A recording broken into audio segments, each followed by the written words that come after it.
5 জন শিশু school student ছাত্রদের কামড়ে পড়ে অবস্থা খুব ভয়াবহ করছে। আমার ভাতিজা তার অবস্থাও খুব ভয়াবহ করছে এই কুকুরের জন্য। যার বাচ্চাকে অবশ্যই সতর্কতাভাবে স্কুলে পৌঁছে দিবেন এবং স্কুল থেকে নিয়ে আসবেন। আসসালামু আলাইকুম। সবাইকে সতর্ক থাকার জন্য অনুরোধ জানাচ্ছি।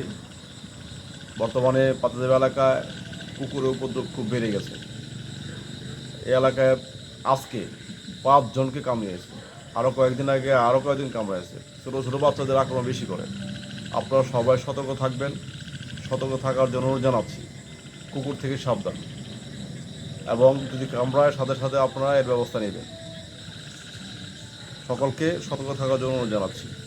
প্রিয় সুল্লা ইউনিয়নবাসী, সকলের দৃষ্টি আকর্ষণ করে বলছি, আজকে পাতিলজাপ মাঠে প্রায় 5 জন শিশু স্কুল স্টুডেন্ট ছাত্রদের কামড়ে পড়ে অবস্থা খুব ভয়াবহ করছে। আমার ভাতিজা তার অবস্থাও খুব ভয়াবহ করছে এই কুকুরের জন্য। যার বাচ্চাকে অবশ্যই সতর্কতাভাবে স্কুলে পৌঁছে দিবেন এবং স্কুল থেকে নিয়ে আসবেন। এই কুকুরকে অবশ্যই আপনার কুকুর থেকে অবশ্যই আমাদের বাঁচার জন্য এই কুকুরের প্রতিরোধমূলক ব্যবস্থা নিতে হবে। সকলকে ঐক্যবদ্ধভাবে যার এলাকায় কুকুরের অবস্থা খুব ভয়াবহ, যার এলাকায় কুকুর থেকে সাবধানে থাকবেন। সকলকে ধন্যবাদ।